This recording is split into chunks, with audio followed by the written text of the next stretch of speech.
nuestro coordinador en este gobierno de la mañana, viernes 17 de junio de 2022, José Luis Mendoza y Cervantes. Muchísimas gracias, Rosendo. El saludo para ti, el saludo para todos nuestros compañeros, nuestro abrazo, como siempre, con mucha admiración a don Álvaro Arbelo, hijo, y a esta estación, a esta emisora, don Bienvenido Rodríguez, que facilita que nosotros tengamos acceso a estos micrófonos, a esta plataforma que tiene la confianza del pueblo dominicano, y eso no se gana fácilmente. Mire, la ley 6697, si no estoy mal, ¿verdad? Es la ley de educación de este país. 6697. Y dentro del cuerpo de esa ley hay una serie de elementos que, como toda ley República Dominicana, suelen tener muy buena redacción y un espíritu que casi todos compartimos, que difícilmente quizás haya grupos importantes en la nación que no estén de acuerdo con lo que con lo que emana de los principios de esta ley. Y la cito porque uno de los aspectos que esta ley tiene, como otros países, es calcado a otras naciones, es el hecho de que la educación básica no solamente debe estar garantizada por el Estado a través de las escuelas públicas, sino que es obligatoria. Es una de las pocas situaciones que no están referidas a impuestos o aspectos coercitivos, es decir, a castigos, que es obligatoria. Si bien la propia ley da libertad para elegir el modelo de educación que los padres quieran, si bien la ley genera una serie de aspectos bastante libérrimos en cuanto a la decisión que toman padres y tutores, si bien la República Dominicana también tiene la apertura, tanto por libertad de empresa como por otros aspectos, de que pueda haber educación privada e incluso educación afiliada a importantes grupos religiosos, órdenes sacerdotales, entre otras cosas, la ley tiene un capítulo, un inciso, donde habla de la obligatoriedad exigible a los padres, sobre todo en la educación básica, que incluso hasta sugiere la edad a la que como mínimo debe iniciar, habla de los 6 años. ¿Y por qué inicio con esto? ¿Por qué hago este introito? El mejor país del mundo, usted podrá tener cualquiera en la mente cuando piensa en esa frase, suele ser una nación donde los más débiles, que suelen ser niños y envejecientes, y me refiero a más débiles por edad, por desarrollo físico, por vulnerabilidad, por incapacidad de defenderse estando solos. No estoy hablando solo de la situación socioeconómica, no me estoy enfocando tanto en esto, si bien hay personas que, siendo perfectamente adultas y que se pueden valer por sí mismas, están en un estado de vulnerabilidad por el aspecto económico, eso es cierto, pero no estoy dirigiéndome a eso. Estoy, en cuanto a grupos etarios, diciendo que las mejores naciones en cuanto a índices de desarrollo humano suelen tener, si se fijan, extraordinarias condiciones para que se pueda vivir la etapa inicial de la vida, esa etapa de 0 a 6 años, esa etapa de 0 a 10 años, ese inicio de la adolescencia, y esa etapa final, esa etapa tras abandonar la vida laboral, tras entrar en la senectud, en la edad mayor. Vamos a concentrarnos en la niñez. La derrota, una gran parte de la derrota del proyecto de nación de los dominicanos, la vemos, ¿saben dónde? En cada semáforo donde encontremos a un niño en edad escolar, en edad de estar en la educación básica, mendigando, limpiando vidrios, vendiendo algunos productos o simplemente participando de la subeconomía de semáforo, porque hay una subeconomía de semáforo. Cada semáforo es un puesto, una especie de puesto público abierto a la venta de un montón de cosas, a la comercialización de un montón de productos. Por ejemplo, yo salía de un dealer con un vehículo nuevo acabado de comprar y vino un tipo y me arrancó un limpia vidrio. Sí, para vender. Para cambiármelo por uno. Para vendértelo por uno. Y casi discutió conmigo porque supuestamente el mío no servía. El tuyo no servía aunque salía de fábrica. No, y lo mejor es que son productos y servicios no pedidos. Eso es también es un conato violento permanente, porque muchas veces tú no requieres un servicio, ni estás presto a darlo ni a pagarlo, y bueno, lo recibes a veces con una cierta imposición.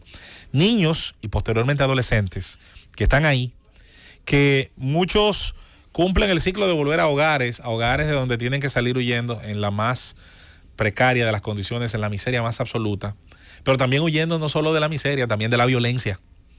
Más de un niño con una limpiabotas debajo del brazo no solamente salió a lo mejor porque muchas veces tienen el reto de ayudar a su mamá. Hay miles de historias, un drama, que son inspiradoras de muchachos que salieron a hacerlo siendo niños por la imposición y el compromiso que se entiende de ayudar a su familia, pero los hay también que salen huyendo de un padre abusador, de un abuso verbal permanente, de un hermano mayor que los golpea, de una situación que también los expulsa hacia la calle.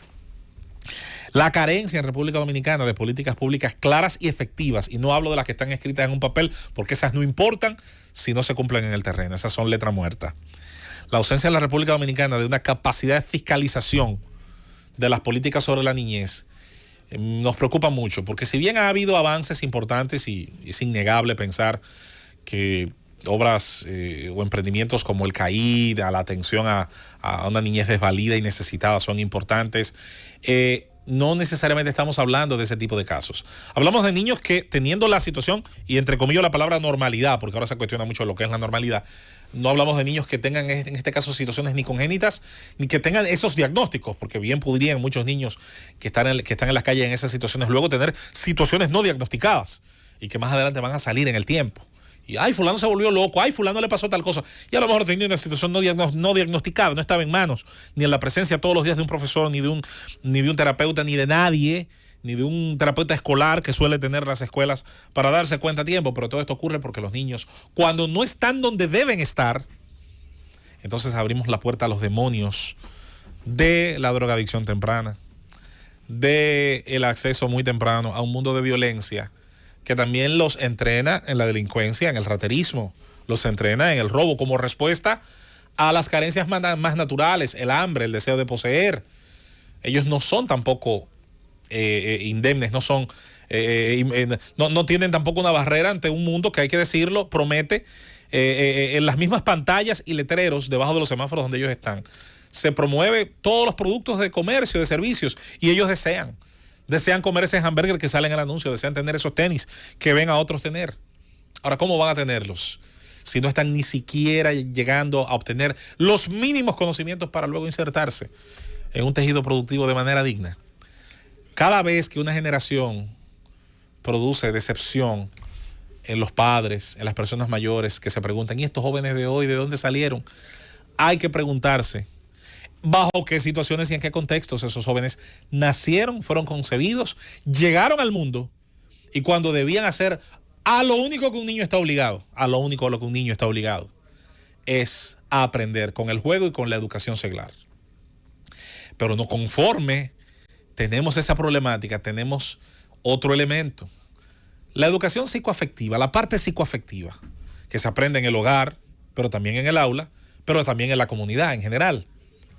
Si los jóvenes que van a nuestras escuelas tienen carencias al momento de aprender a ser tolerantes, a tomar decisiones en calma, a no dejarse dominar por la ira, si hay falencias incluso en nuestras aulas, imagínese usted la enorme carencia de formación psicoafectiva que tendrán los jóvenes que tienen por techo el cielo, que duermen donde le coja la noche, que para comer, después de limpiar decenas de zapatos ajenos y después de limpiar vidrios y de recibir el menudo y de muchas veces saciar esas ansias, calmar esas ansias, ese dolor que a veces produce vivir inhalando cemento o teniendo acceso, como tienen muchas veces desde muy temprano, a sustancias, a estupefacientes, a un mundo que le provoca esos delirios, esas satisfacciones puntuales, temporales, pero que provoca desde muy temprano también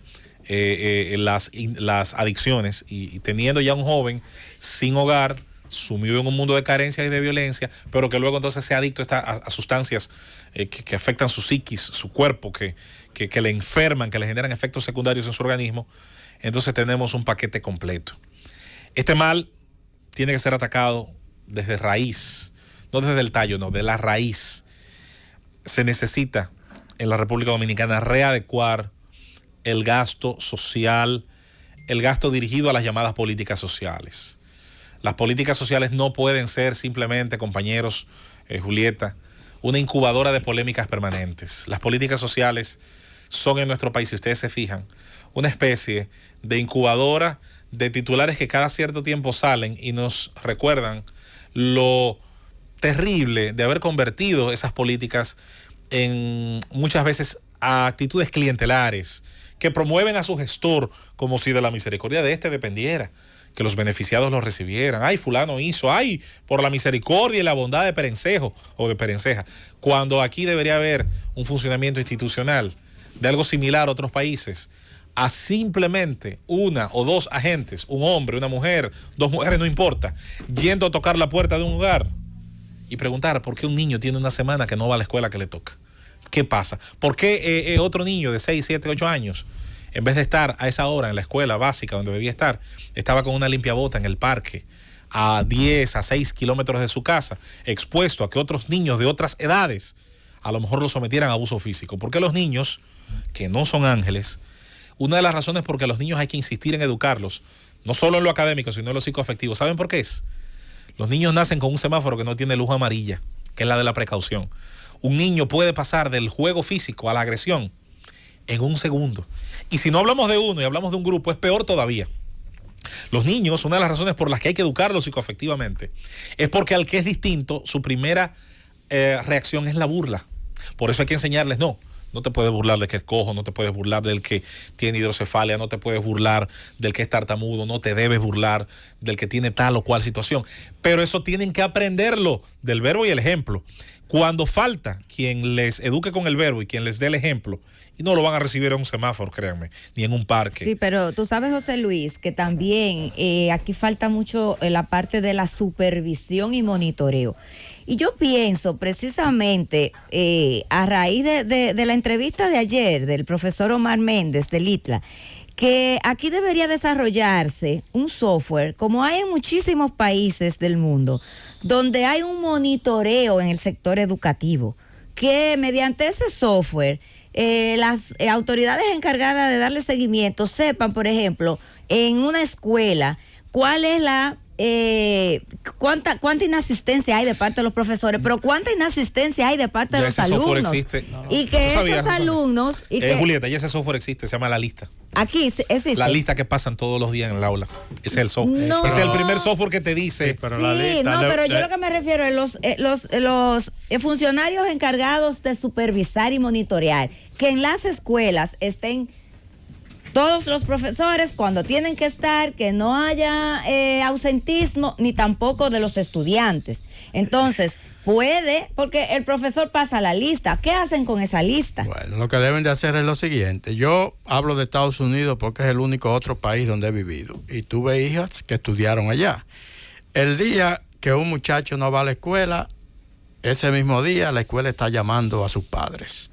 ¿Por qué no vino a la escuela? Y el padre tiene que mandar incluso una excusa por escrito, justificando por qué el niño no fue a la escuela. Pero si un policía ve a un niño de eso caminando por la calle, lo va a detener y lo va a llevar a su casa. Y alguien ahí tendrá que responder preguntas. Y el padre va a recibir una multa. Y va a responder preguntas. Sí. Y esa es la parte a la que yo me refiero esencialmente. Pasa eso. A mí me llama si Omar no va al colegio. Así mismo.